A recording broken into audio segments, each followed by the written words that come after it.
네, 여러분의 건강을 책임져드리는 닥터플러스 시간입니다. 오늘은 구강학 안면외과 류성우 원장님과 함께 이야기 나눠보겠습니다. 어서 오세요. 네, 안녕하세요. 구강학 안면외과를 전공한 유성호입니다. 네, 반갑습니다. 구강학 안면외과, 뭔가 익숙하면서도 낯선 과인 것 같아요. 어떤 과인지 좀 내용 좀 설명 부탁드릴게요.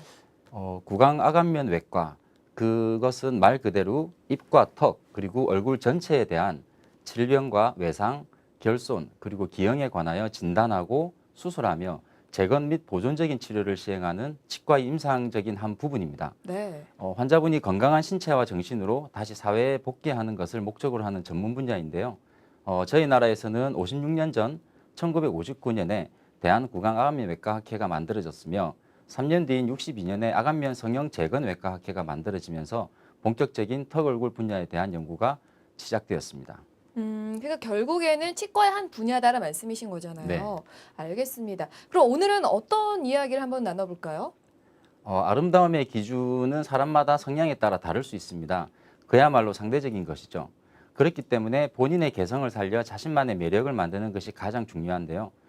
하지만 절대적인 기준에서도 아름다움과 거리가 먼 외관상의 단점들이 몇 가지 있습니다. 주걱턱이나 돌출입, 부정교합, 안면 비대칭 등인데요. 그런 문제들의 경우 치과를 찾아서 치아 교정이나 턱 교정 수술로 개선하는 것이 효과적입니다. 그래서 오늘은 턱 교정 수술에 대해서 알려드리겠습니다. 네, 오늘 닥터플러스에서는 턱 교정 수술에 대해서 자세히 이야기 나눠보도록 하겠습니다. 요즘은 워낙 작은 얼굴, V라인이 유행이다 보니까 이 아름다움 추구하는 사람들이 많아지면서 턱 교정 수술에도 관심이 많아지는데요. 사실은 심미적인 기능보다도 기능적인 부분이 중요한 곳이 바로 턱이 아닐까 싶습니다. 자, 그럼 먼저 신체 기능 중에 턱의 역할이 어떤 역할을 할지 구체적으로 설명 부탁드릴게요.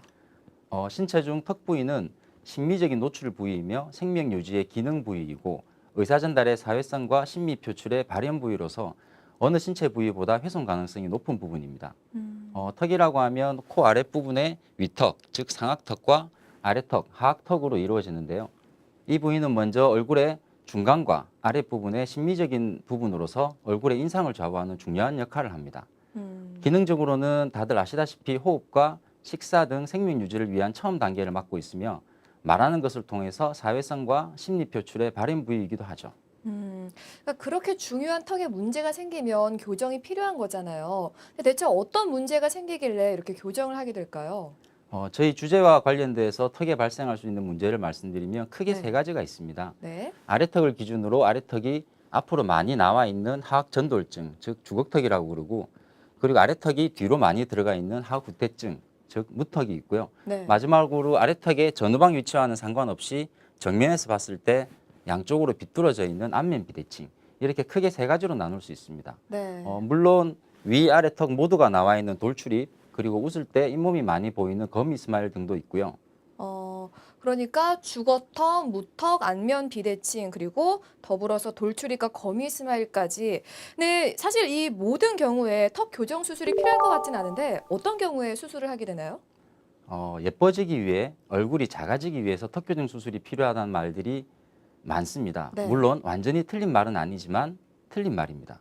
음. 왜냐하면 궁극적으로 턱 교정 수술이라고 하는 것은 말 그대로 잘못된 턱의 위치를 교정하는 데 있어서 수술적인 방법을 사용한다라는 뜻인데요. 네. 이 말은 턱의 위치가 잘못되어 있는 환자에게 시행되어지는 수술이지 정상적인 사람에게서 미용적인 목적으로만을 시행되는 수술은 아니라는 뜻입니다.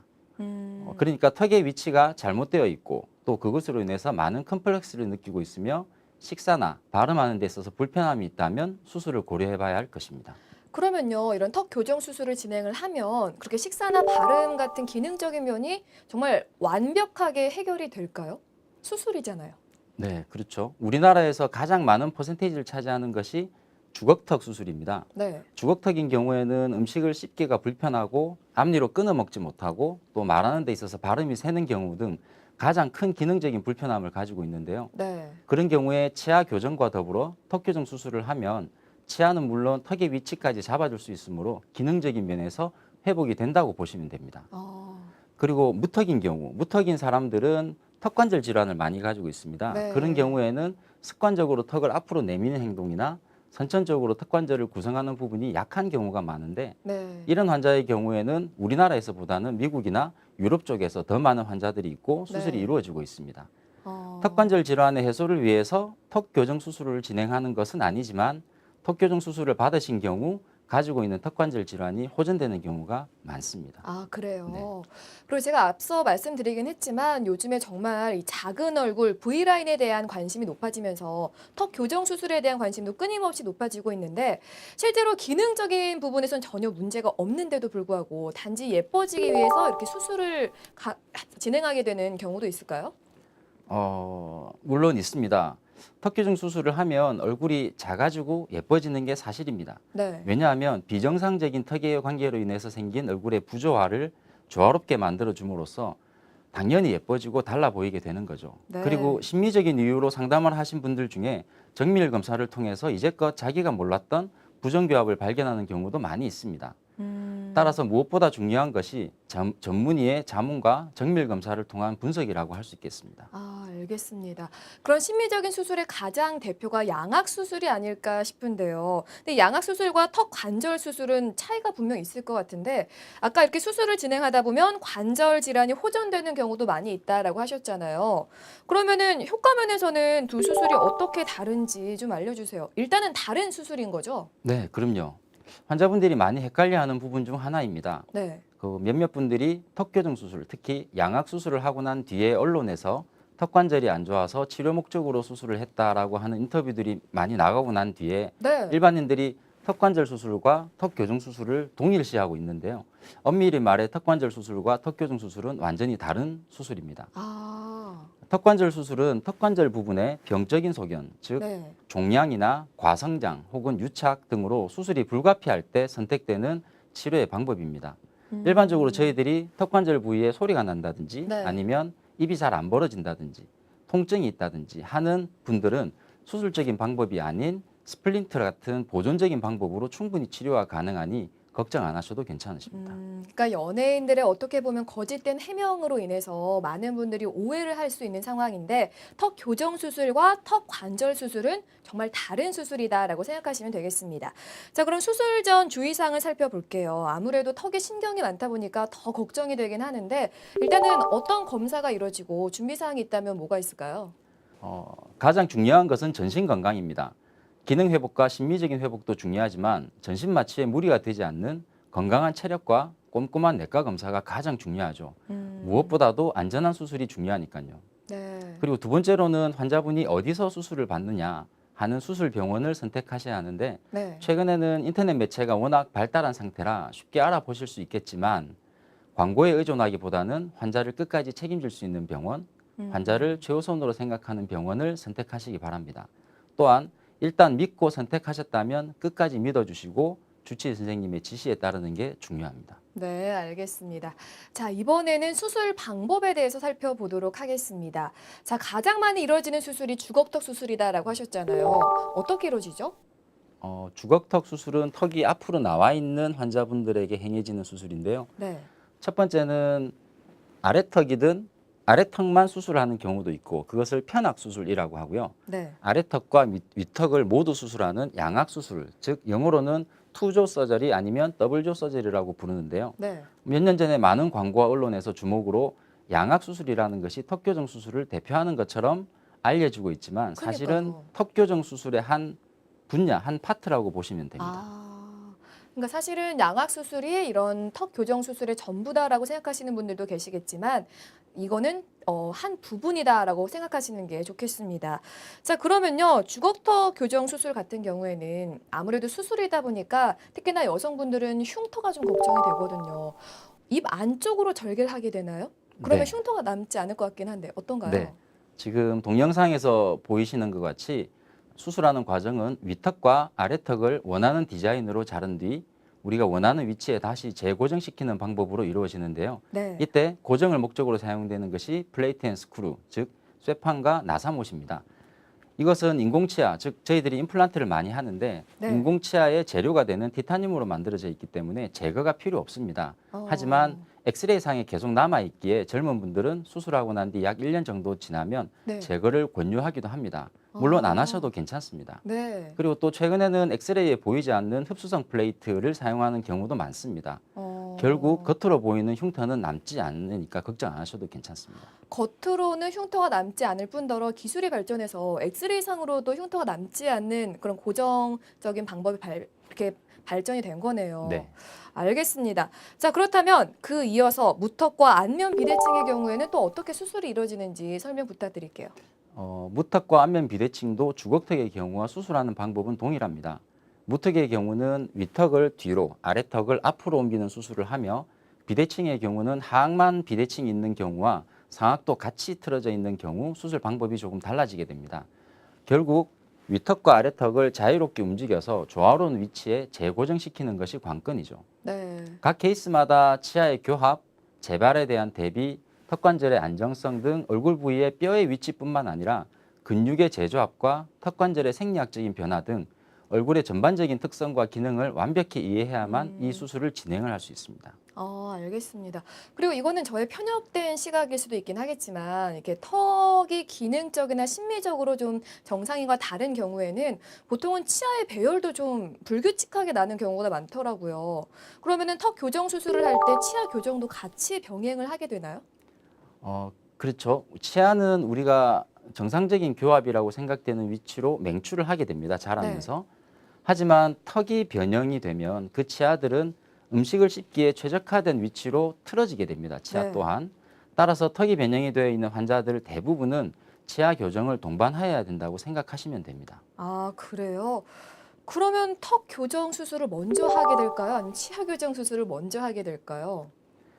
최근에는 수술을 먼저 한 후 네. 치아 교정 치료를 하는 선수술이라는 개념이 도입되어서 많이 시행되고 있습니다. 네네. 하지만 이 수술을 심미적인 목적으로만 바라보지 않고 치료라는 개념으로 접근을 한다면 선수술보다는 치아 교정을 통해서 어느 정도 치아의 위치를 안정된 위치로 옮긴 뒤 수술을 하는 선교정 후 수술 방법이 아직까지는 안전한 방법이라고 생각이 됩니다. 아, 선수술 후 교정이 아직까지는 안전한 방법이다라는 말씀이신 거죠? 아니요, 교정을 먼저 하고 네. 교정을 먼저 해서 치아의 위치를 안정된 위치로 옮겨놓고 난 뒤에 수술을 진행을 하는 것이 조금 더 안정적입니다.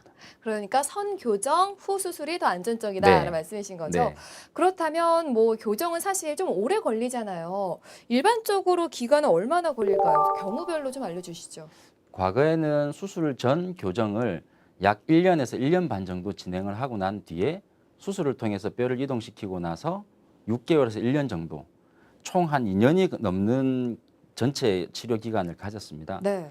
그러나 최근에는 치아 교정의 학문적인 발전을 통해서 그 기간이 많이 단축되었습니다. 네. 주걱턱, 무턱, 안면 비대칭 모두 수술 전 3에서 6개월 정도 교정 기간을 가지고 난 뒤 수술하고 나서 6개월에서 길면 1년 정도의 치료 기간이면 마칠 수 있게 되었는데요. 네. 물론 케이스마다 훨씬 빨리 끝나는 경우도 있고 아. 반면에 더 많은 기간이 걸리기도 합니다.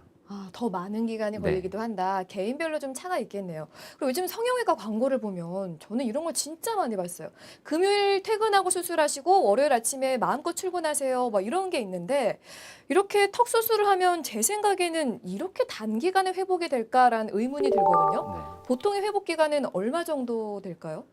턱 교정 수술은 특히 양악 수술 같은 경우에는 전신 마취하에서 2시간에서 4시간 정도 턱뼈의 위치를 바꾸는 큰 수술입니다. 네. 물론 수술의 안정성은 많은 노력을 통해 이루어 놓은 상태이지만 수술 후 일상생활로의 복귀는 4주 정도로 생각하시는 게 좋습니다. 그리고 보통 짧게는 2박 3일, 길게는 일주일 정도의 입원 기간을 가지며 퇴원을 시키는데요. 네. 그리고 저희들이 퇴원을 시킬 때는 입을 벌려서 일상생활을 조금 할 수 있도록 조치를 하고 보내드립니다. 4주 정도는 생각을 하셔야 되는데 사실 그 회복 기간인 4주에도 좀 환자가 어떻게 행동하느냐에 따라 만족스러운 결과를 얻을 수 있을 것 같은데요. 어떻게 행동하는 게 좋을까요? 일단 수술을 하시고 나면 첫째 주는 가장 많이 붓는 기간입니다. 네. 이 시기에는 유동식을 먹어야 하고 말하기도 불편하며 환자분들이 가장 스트레스를 많이 받는 기간이기도 하죠. 네. 이때는 가족들과 주위 분들의 격려가 필요할 때이기도 합니다.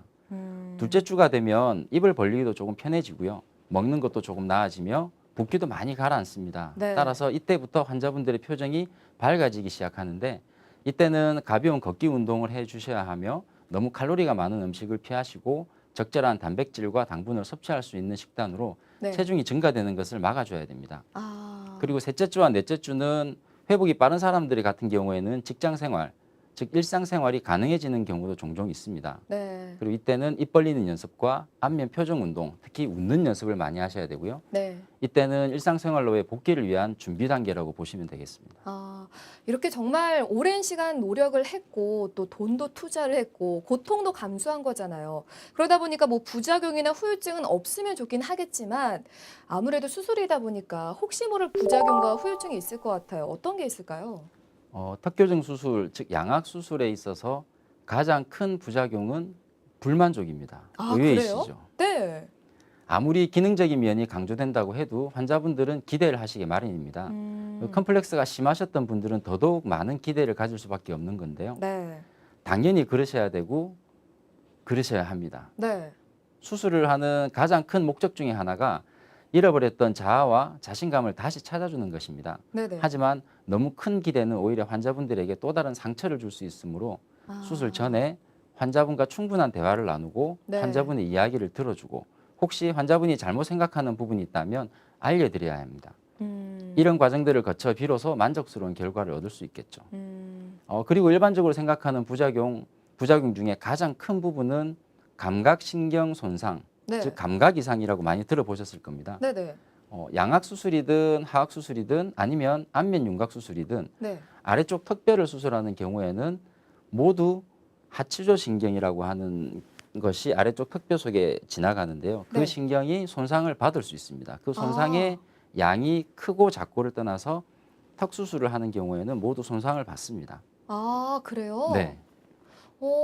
그래서 그런지 제 주변에는 턱 수술을 한 경우에 아랫입술이나 턱에 감각이 없다고 하는 사람 진짜 많아요.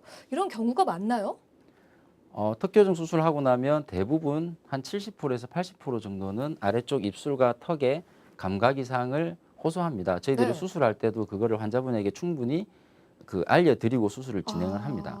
그 대부분은 회복이 됩니다. 시간이 지나면. 아, 그래요? 그렇죠. 한 2000년도 초반에 이제 연구한 부분을 보면 평균적으로 2개월에서 3개월 정도 뒤에 거의 회복이 되고요. 네. 그리고 1년 경과를 보았을 때 수술했던 환자분들의 98%는 거의 정상적으로 회복되는 것을 보입니다. 네. 그래서 언론 보도에서처럼 밥을 잘 못 먹는다든지 네. 아니면 계속 침이 흐른다든지 네. 아니면 시간이 지나서 얼굴이 많이 비뚤어졌다든지 하는 그런 부작용은 저희들 학회에도 보고조차 되지 않는 희귀한 부작용이기 때문에 수술을 고려하시고 계시는 분들은 이런 부작용에 대해서 너무 걱정을 안 하셔도 괜찮으십니다.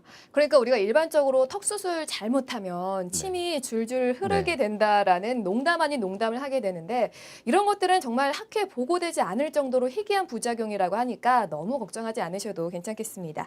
자, 그리고 이런 감각 이상과 더불어서 코로 숨쉬기가 좀 힘들어지지 않을까 걱정하시는 분들도 계세요. 네. 턱에 수술을 진행을 하면 코의 기능에도 이상이 올까요? 코로 숨을 쉬기 힘든 경우는 위턱을 수술할 때 생기는 부분인데요. 네. 특히 상악 수술을 할 때 코의 아래쪽에 있는 점막 부분이 손상을 받게 됩니다. 하지만 이 부분은 수술하는 과정 중에서 세심한 재검과 배려를 통해서 수술 후에 코가 막히거나 코로 숨쉬기가 힘든 경우가 거의 없어졌으며 일반적으로 일반인들이 생각하는 숨쉬기가 불편해서 너무 힘들다라는 것도 현재로서는 많이 개선이 되어서 크게 네. 걱정 안 하셔도 괜찮으십니다. 아, 그렇군요. 자, 그럼 원장님 마지막으로 턱 교정 수술을 고민하는 분들이 꽤 계실 것 같은데 한 말씀 부탁드릴게요. 턱 교정 수술도 수술입니다. 환자 스스로도 쉽게 결정하지 못할 일이죠. 그리고 부모로서 내 아들, 딸들에게 너무나 시키기 싫은 것 중 하나이지 않겠습니까? 그러니 수술을 꼭 해야 할지 하지 않아도 될지에 대해서 먼저 세심한 진단이 필요합니다. 수술을 하지 않아도 될 환자들에게는 절대 권하지 않습니다. 오히려 말리는 경우가 더 많죠. 그 힘든 수술, 비용도 만만치 않은 수술을 왜 하려고 하냐고 말립니다. 하지만 수술을 꼭 해야 되는 경우에는 진심을 다해 설득합니다. 네. 수술 후에 그 환자분이 가질 수 있는 게 너무너무 많기 때문이죠.